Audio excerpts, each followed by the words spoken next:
আসসালামু আলাইকুম, কেমন আছো তোমরা সবাই? আশা করি আল্লাহর রহমতে তোমরা সবাই খুবই ভালো আছো।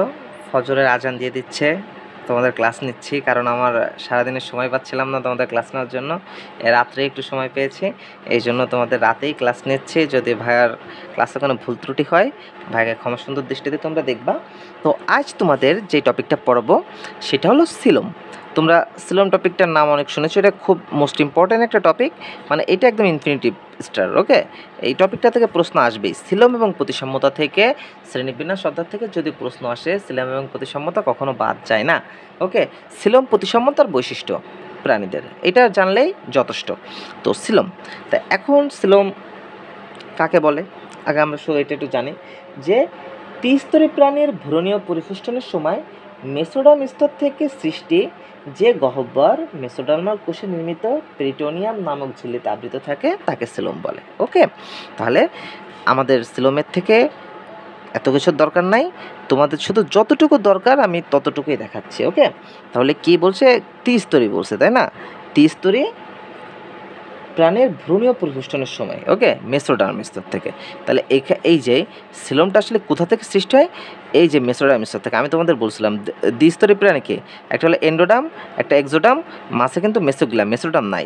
কিন্তু ত্রিস্তরী প্রাণীতে কি আছে? ত্রিস্তরী প্রাণীতে এক্সোডার্ম আর কি এই মাঝে যেটা থাকে এটা হলো মেসোডার্ম। ওকে, এটা হলো মেসোডার্ম। তাহলে এই মেসোডার্ম থেকেই কি সিলোমটা উৎপত্তি হয়। তাহলে এই মেসোডার্ম থেকে যখন উৎপত্তি হয়, তাহলে সিলোম থাকতে গেলে, মানে সিলোম কোন প্রাণীর সিলোম আছে বা কোন প্রাণীর নাই, সিলোমের টপিকটা ধরতে গেলে আমাদের ত্রিস্তরী প্রাণী থেকে শুরু করতে হবে। ওকে, তাহলে এখন সিলোম কয় প্রকার? সিলোম হলো 3 প্রকার: অ্যাসিলোমেট, সুডোসিলোমেট আর ইউসিলোমেট। ওকে, অ্যাসিলোমেট মানে কি? এ মানে কি আমরা সবসময় জানি, বায়োলজিতে এ বা অ্যান মানে হলো না। ওকে, তাহলে অ্যাসিলোমেট মানে কি? মানে সিলোমবিহীন প্রাণী। তাহলে সিলোমের কথা আসেই ত্রিস্তরী প্রাণী থেকে, কারণ মেসোডার্ম থেকে সিলোম তৈরি। ওকে, তাহলে এইটা ত্রিস্তরী প্রাণী হওয়া সত্ত্বেও যদি সিলোম না হয়, তাহলে সেই মানে ত্রিস্তরী প্রাণী হওয়া সত্ত্বেও যদি সিলোম না থাকে, তাহলে সেটা হলো সিলোমবিহীন প্রাণী। ওকে, সব ভালো করে মনে রাখবা আমি কি বলেছি। ত্রিস্তরী প্রাণী হওয়া সত্ত্বেও যদি সিলোম না থাকে, তাহলে সেইটা অ্যাসিলোমেট। তাহলে ত্রিস্তরী প্রাণী কোথা থেকে শুরু হয়? প্লাটিহেলমিনথেস থেকে শুরু, তাই না? প্লাটিহেলমিনথেস থেকে। ওকে, তাহলে এই যে প্লাটিহেলমিনথেস পর্বের প্রাণীরাই অ্যাসিলোমেট। ওই আগের আমি বইতে, আজমল স্যারের বইয়ে অনেক আগে, এখন হয়তো ঠিক করছে বইটা, অনেক আগের যেমন বইতে এটা এইভাবেই দেওয়া ছিল যে পরিফেরা নিডারে এরাও অ্যাসিলোমেট দেওয়া ছিল। ওকে, কিন্তু এই জিনিসটা একেবারেই ভুল। সিলোম তাহলে কি অ্যাসিলোমেট প্রাণী কারা? প্লাটিহেলমিনথেস, সবসময় মনে রাখবা প্লাটিহেলমিনথেস। তাহলে এইবার প্লাটিহেলমিনথেস অ্যাসিলোমেট হয়। আমি ওই যে সিকোয়েন্স সাজাইতে বলছিলাম না, তোমাদের মনে আছে? সবসময় ওই সিকোয়েন্সটা তোমরা মনে রাখবা যে পরিফেরা নিডারা প্লাটিহেলমিনথেস, তারপর নেমাটোডা, যেভাবে যে সিরিয়ালগুলো আছে, বুঝছো? তোমরা এই সিরিয়ালটা এইভাবে সুন্দরভাবে মনে রাখবা যে নেমাটোডা, মলাস্কা, অ্যানিলিডা, আর্থ্রোপোডা, অ্যাকানোডার্মটা, করাটা। তো এইভাবে যখন সিরিয়ালটা মনে রাখবা, তখন তোমার জন্য প্রত্যেকটা এই ফুল শ্রেণীবিন্যাস অধ্যায়টাই সহজ হয়ে যাবে। তাহলে এটা 3 নাম্বার প্লাটিহেলমিনথেস যদি অ্যাসিলোমেট হয়। তাহলে সুডোসিলোমেট মানে কি? সুডো মানে কি? ভ্রান্ত। ওকে, সুডো শব্দের অর্থ ভ্রান্ত বা ফাঁকি টাইপের, বুঝছো? মরিচিকা যেটাকে বলি। তাহলে মনে করো, তাহলে কি, তাহলে 4 নাম্বার কোনটা ছিল? 4 নাম্বার ছিল হলো নেমাটোডা। তাহলে মনে রাখবা, তাহলে নেমাটোডা পর্বের প্রাণীরা কি? এটা হলো সুডোসিলোমেট। তাহলে 5 নাম্বার থেকে কি? 5 নাম্বার থেকে মলাস্কা। তাহলে এই মলাস্কা থেকে শুরু করে একদম করাটা পর্বের প্রাণী পর্যন্ত যতগুলো প্রাণী আছে এরা হলো ইউসিলোমেট। তাহলে সিলোমের ক্ষেত্রে সবসময় মনে রাখবা, সিলোম ত্রিস্তরী পর্বের প্রাণী থেকে ত্রিস্তরী প্রাণী ভ্রূণে মেসোডার্ম থেকে সৃষ্টি হয়। মেসোডার্ম থেকে যেহেতু সৃষ্টি হয়, সেটা ত্রিস্তরী প্রাণী হতেই হবে। ওকে, তাদের কি হতে হবে? তাদের ত্রিস্তরী প্রাণী হতেই হবে। তো ত্রিস্তরী প্রাণী হওয়া হলো, তাহলে সিলোম হলো 3 প্রকার: অ্যাসিলোমেট, সুডোসিলোমেট আর ইউসিলোমেট। তাহলে ত্রিস্তরী প্রাণী প্লাটিহেলমিনথেস থেকে শুরু, তাহলে অ্যাসিলোমেট, প্লাটিহেলমিনথেস, তারপরটা নেমাটোডা, সুডোসিলোমেট, বাকি যা আছে সব ইউসিলোমেট। ওকে, সিলোমের টপিকটা হয়তোবা তোমাদের আমি খুব সহজে, খুব তাড়াতাড়ি নিনজা টেকনিকে বোঝাতে পেরেছি। যদিও আমি তোমাদের সিলোম, প্রতিসাম্যতা, এগুলো নিয়ে আমি বিস্তারিত ক্লাস তোমাদের পরে নেব। আগে আমি চাচ্ছি যে তোমাদের অধ্যায়টা একটু সহজ করে দিতে, যাতে তোমরা তাড়াতাড়ি জিনিসগুলো শেষ করতে পারো। সিলোমের সঙ্গে তোমাদের আরও একটা টপিকটা আমি একটুখানি তোমাদের হালকা একটু টাচ দিয়ে যাই, এটা অতটা গুরুত্বপূর্ণ না, তবে একটু টাচ দিয়ে যায়। ওকে, কারণ তোমাদের সামনে পরীক্ষা চলে আসতেছে, এর জন্য তোমাদের একটু টাচ দেওয়ার জন্য আমি বলে দিই। আর একটা আছে সংবহন তন্ত্র। কি আছে? সংবহন তন্ত্র।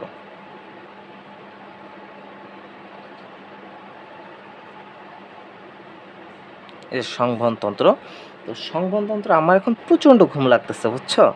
এখন নামাজ পড়ে একটু কোরআন শরীফ পড়ে তারপরে ঘুমাবো ইনশাল্লাহ, আল্লাহ যদি বাঁচিয়ে রাখে। তো সংবহন তন্ত্র তুমি সবসময় মনে রাখবা যে অনুন্নত প্রাণীর সংবহন তন্ত্র হলো নালী সংবহন তন্ত্র, বুঝছো? নালী সংবহন তন্ত্র হলো কি? অনুন্নত প্রাণীর সংবহন তন্ত্র।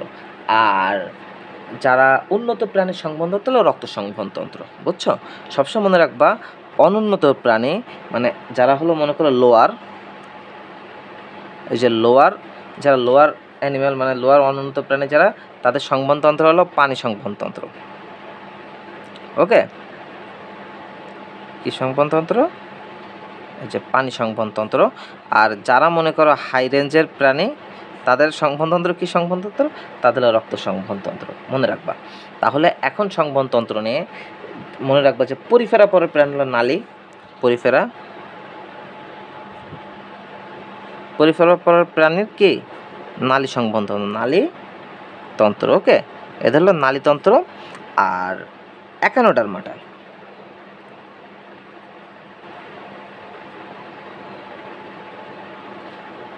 একানোডার্মাটা পরের প্রাণীর হলো পানি সংবহন তন্ত্র। একানোডার্মাটা কি? এটা হলো পানি। তাহলে পরিফেরা পরের প্রাণীর হলো নালী সংবহন তন্ত্র, একানোডার্মাটার পরের প্রাণী হলো পানি সংবহন তন্ত্র। আর এখন আছে একটা বদ্ধ আর একটা মুক্ত। ওকে, এবার রক্ত সংবহন তন্ত্র উন্নত প্রাণীদের একটা বদ্ধ সংবহন তন্ত্র আছে, আর মুক্ত সংবহন তন্ত্র আছে। তাইলে সবসময় এটা আমি মনে রাখতাম কি দিয়ে জানো? এটা আমি মনে রাখতাম মুক্ত আম। আমি কি বলতাম? মুক্ত আম, মানে গাছের আমগুলো মুক্ত আকারে থাকে না, এই যে বলতাম মুক্ত আম। ওকে, তাহলে মুক্ত সংবহন তন্ত্র কি বলতাম? মুক্ত আম। আর আর কি বলতাম? আর ওইখানে বলতাম হলো, তাহলে আমি কি বলছে সরেয়াতে আর্থপোডা, সরেয়াতে কি আর্থপোডা আর মতে মলাস্কা। ওকে, সরাতে আর্থপোডা, মতে মলাস্কা, মনে রাখবা। তাহলে কি এই যে মুক্ত আম আর বদ্ধ, এই যে বদ্ধ যেটা আছে, বদ্ধ আমি বলতাম বদ্ধ এক, বুঝছো? বদ্ধ এক, হ্যাঁ বলতাম, মানে এক যার হল এক সে সবসময় বদ্ধই থাকে, সারাক্ষণ দেখা যাচ্ছে বলতে গেলে পড়াশোনার ভিতর থাকে, বুঝছো? তো এই জন্য মুক্ত আম মুক্ত থাকে, আর যার হল এক সে কী থাকে? সে বদ্ধ থাকে। একটা কি? এতে অ্যানেলিডা আর কতে করাটা।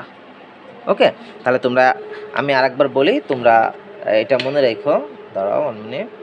ওকে, তাহলে কি সংবহনতন্ত্র, যাদের সংবহনতন্ত্র হলো লোয়ার, মানে যারা লোয়ার প্রাণী, তাদের সংবহনতন্ত্র আসলে হয় হলো পানি সংবহনতন্ত্র। ওকে, তাদের সংবহনতন্ত্র মেন থাকে হলো পানি। আর যারা উন্নত প্রাণী তাদের সংবহনতন্ত্র মেন থাকে রক্ত। গেল। এখন পরিফেলার নালীতন্ত্র থাকে, একানোডার্মাটার পানি সংবহনতন্ত্র থাকে, মুক্ত আম মানে আর্থ্রোপোডা এবং মলাস্কার হলো মুক্ত রক্ত সংবহনতন্ত্র, আর বদ্ধ এক মানে অ্যানেলিডা এবং করাটার বদ্ধ সংবহনতন্ত্র। তাহলে মোটামুটি আমরা সিলম এবং সংবহনতন্ত্র শিখতে পেরেছি। তাহলে এখনও লাইট আছে পৌষ্টিক নালী। তো পৌষ্টিক নালীর ভিতরে আমি বলি, পৌষ্টিক নালী আসলে 2 প্রকার, একটা হলো প্যারাজোয়া আর একটা হলো এন্টেরোজোয়া। তাহলে আমি এইখানে দেখাই। ওকে, এক পৃষ্ঠায় তোমাদের শেষ করি, তাহলে তোমরা জিনিসটা ভালো করে বুঝতে পারবা।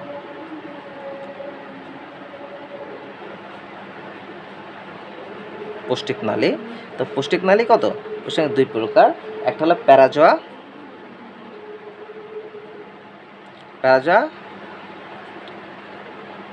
এন্টেরোজোয়া। ওকে, তাহলে প্যারাজোয়া এন্টেরোজোয়া, প্যারাজোয়া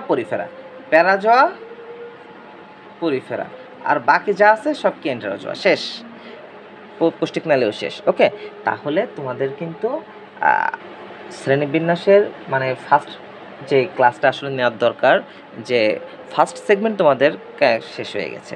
এখন তোমাদের আর বাকি আছে, এখন আমি আস্তে আস্তে তোমাদের মেন শ্রেণীবিন্যাসে ঢুকবো। তোমাদের শ্রেণীবিন্যাসের ভিত্তি শেষ। ওকে, তো আমাদের শ্রেণীবিন্যাসের ভিত্তি আমরা শেষ করে ফেলেছি। আর এখন তোমাদের সামনে নেক্সট ক্লাসে আমি তোমাদের শ্রেণীবিন্যাসের প্রথম দেখাবো আমাদের ফুল যেটা আমরা একদম তোমাদের প্রথম ক্লাসে যেটা আমি তোমাদের দেখিয়েছিলাম, আজকে সেটা ধরে ধরেই আমি এখন নন করেটা প্রাণী এবং করেট প্রাণীদের ভিতরে তোমাদের পার্থক্য দেখাবো। তারপরে নেক্সট ক্লাসে পরিফেরা, নিডারিয়া, প্লাটিহেলমিনথেস এভাবে প্রত্যেকটা পর্বের প্রাণীকে বিস্তর আলোচনা করব এবং তোমাদের যতটুকু দরকার হোক ততটুকু ক্লাস নেব। তাহলে আমার জন্য দোয়া করবা। আসসালামু আলাইকুম।